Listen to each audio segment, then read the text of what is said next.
How will you feel after getting or gaining over 3,000 watch hours in just one live streaming? You've gotten over 3,000 time watch hour, and you discover that this watch hour is not counted in your channel towards monetization. How will you feel? You've gotten such huge amount of watch time hour, and you discover it's not counted in your channel towards monetization. How will you feel? A YouTube content creator that has this experience, so just listen to this. There is a live streaming that was made, and she made a comment on her own experience, how she experienced such thing, in which she discovered that that watch hour that she had gotten was not counted. Let me read it out to you so that you can listen and then pick something out of it, and then we'll now discuss further to get knowledge on how we can manage this well. As I read the comment of one of the YouTube creators that she made, listen to her question, is her experience. I used Restream to go live for 19 hours on December 21, and I got 976,000 views. That is 976k views and over 3k watch hour. But until now, the video is still uploading, and my YouTube in tab has not added the watch hour. This is our first comment. Now, listen to the second. My YouTube in tab today is showing data from December 24, which means it has passed December 21st, but the watch hour has not been added. Could it be it is because it's still uploading? That's the question. Could it be because it's still uploading? So you see, the answer to this question is no. It's truly no. What could be the reason? There are reasons towards this. There is a reason. It's not just like that. It's not just like that. You see, in YouTube, going live on YouTube, it has a kind of community guidelines towards it. You understand? There is a guidelines. It is also needful for us to go through the community guidelines relating to some certain things that we want to do in this YouTube. So some say YouTube streets. Actually, we can go with that one. YouTube street, or let me say YouTube what? What will you call it? If you agree with that, then you can leave that in the comment section.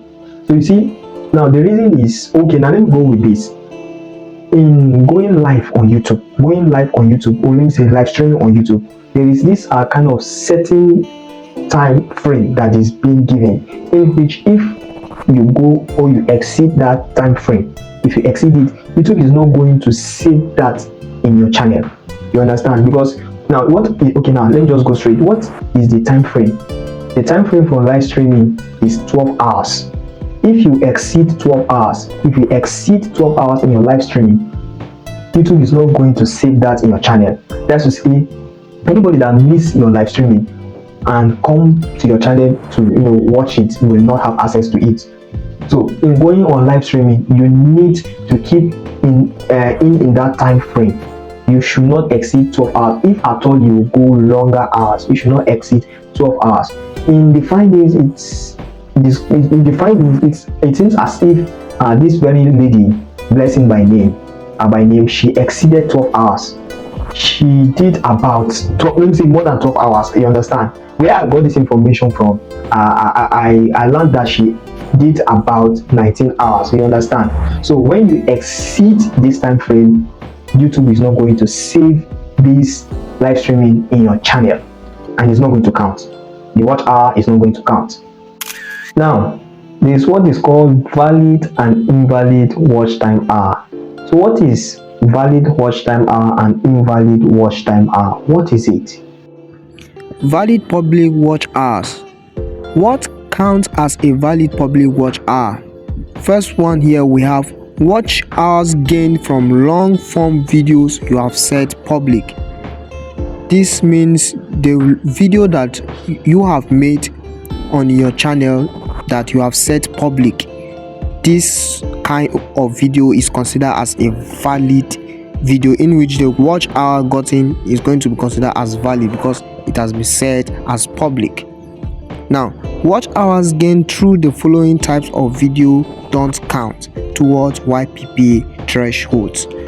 Mind you, YPP means YouTube partnership program. So there are some types of video in which if you have it, or there is a kind of thing when you do to your video that YouTube will consider it as invalid. So what are they? Firstly, we have private videos. If you have made your video and upload it as private, the watch time hour that you are going to get, in fact, you are not going to get any views or watch hour because you have set your videos as private. And we have unlisted. This means when you upload and you put it as unlisted, only the person that you share the link to that video will have access to it, and this kind of type of video that you place as unlisted will be considered invalid. Deleted videos, any video you've made and you delete it, it will be considered as invalid. Ad campaign, when you run ads, you run ads on your video, I'm telling you, YouTube does not consider that as valid. When you run ads, you are advertising it. And YouTube Shorts, and finally the live stream. If your live stream is set as unlisted or you delete it, it's not going to be considered as valid. Or if it is not converted to VOD, that is video on demand, I'm telling you, it's not going to consider as valid if it is not done in that way. So when you make your live stream, you take note of this so that YouTube will be able to save your video as replay on your channel. So this means after going on your live streaming, YouTube is going to save your video as replay, in which those that miss your live streaming can come to your YouTube and then watch that live which you have ended in your streaming. So now the thing is that if you exceed 12 hours in your live streaming, when going on live streaming, either from your phone, in any way that you are going on streaming, and you exceed this very hour, no matter how many watch hours you've gotten beyond these 12 hours, it's not going to be counted in your channel towards monetization. So be mindful of this. When going on long live streaming, do not exceed this hour. Very, very important. So this is the advice for you, and I'll bring this down to you. It's left for you to take it and then make use of it. If you find this video helpful, please share this video to someone, give a thumbs up, and then you leave your comment in the section below, in the comment section below. And if you haven't subscribed, please, I love you to subscribe. Thank you for watching. I appreciate for coming to this video. See you in another video. Thank you.